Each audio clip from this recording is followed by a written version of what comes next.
लखनऊ में 125 कश्मीरी तलबा से उत्तर प्रदेश के वजीर आला योगी आदित्यनाथ कर रहे मुलाकात। दफा 370 के हटाने के मुद्दे पर बातचीत।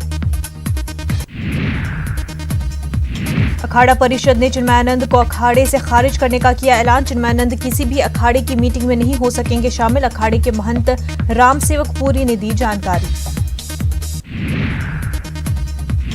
हिंदुस्तानी बहरिया की सबमरीन INS खंडेरी को वजीर दिफा राजनाथ सिंह ने बेड़े में किया शामिल। कहा दिन ब दिन हिंदुस्तानी बहरिया की ताकत में हो रहा है इजाफा। हिंदुस्तानी बहरिया मुल्क के दुश्मनों के दांत खट्टे करने की रखता है ताकत। अमेरिका में पहले सिख पुलिस अफसर का कत्ल 10 साल पहले पुलिस फोर्स में हुए थे शामिल। वजीर खारजा ने किया ताज़ियत का इजहार।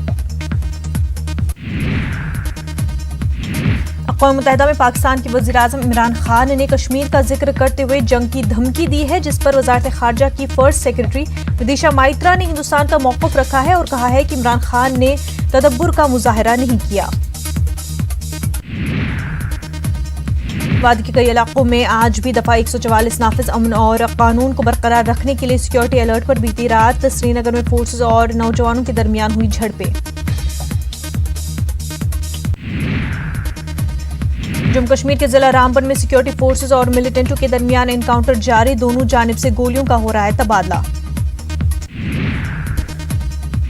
डॉक्टर कफील खान को आखिरकार क्लीन चिट मिल गई। 2 साल के बाद डॉक्टर कफील खान बेकसूर करार दिए गए। छुट्टी पर रहने के बावजूद डॉक्टर कफील ने बच्चों की जान बचाई थी। ताज़ा जांच रिपोर्ट के मुताबिक कफील अमवात के जिम्मेदार नहीं।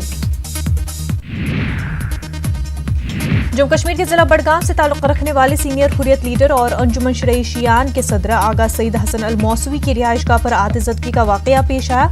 आज सुबह करीब 4:30 बजे आग लगी। इमारत की एक मंजिल पूरी तरह से हुई तबाह।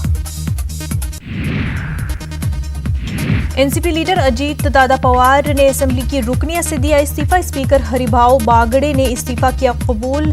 अजीत पवार बारामती से थे MLA। अफगानिस्तान में सदारती इंतखाबात के लिए वोटिंग जारी। पोलिंग के दौरान जनूबी अफगानिस्तान के पोलिंग स्टेशन में धमाका, 15 लोग जख्मी। अपना 7 रोजा अमरीकी दौरा मुकम्मल करने के बाद वज़ीर-ए-आज़म नरेंद्र मोदी हुए वतन के लिए रवाना। न्यूयॉर्क एयरपोर्ट पर अक़वाम मुत्तहिदा में हिंदुस्तान के नुमाइंदे सईद अकबरुद्दीन ने उनको किया रवाना। अक़वाम मुत्तहिदा की जनरल असेंबली में PM मोदी ने किया खिताब। दहशतगर्दी पर सख्त पैगाम, पानी और माहौलियात के तहफ़्फ़ुज़ पर भी डाली रोशनी।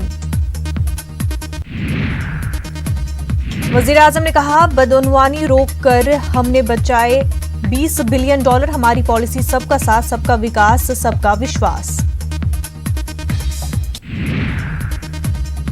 PM मोदी ने कहा अवामी बहबूद, अवामी हिस्सेदारी हमारी पॉलिसी का हिस्सा। 2025 तक हिंदुस्तान को TB से आजाद बनाने का हदफ पर काम जारी। माहौलियात की तब्दीली में हिंदुस्तान की हिस्सेदारी बहुत कम। वज़ीर-ए-आज़म का अक़वाम मुत्तहिदा जनरल असेंबली में बयान। कहा कुदरती आफात से निपटने के लिए इक़दाम कर रहे हैं।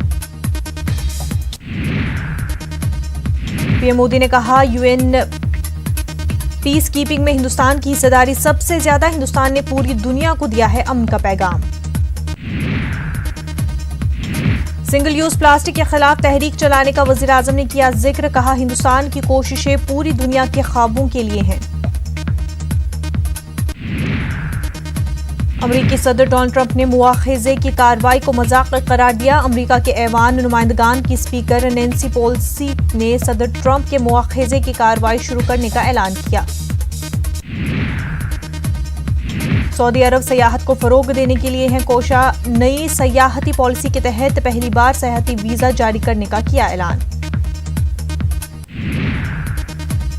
सुरों की मलिका लता मंगेशकर का आज यौम पैदाइश। 28 सितंबर 1929 को इंदौर में पैदा हुई थी। लता मंगेशकर को बेशुमार अवार्ड्स मिले हैं, लेकिन खुद उनका कहना है कि उनका सबसे बड़ा अवार्ड लोगों का प्यार है।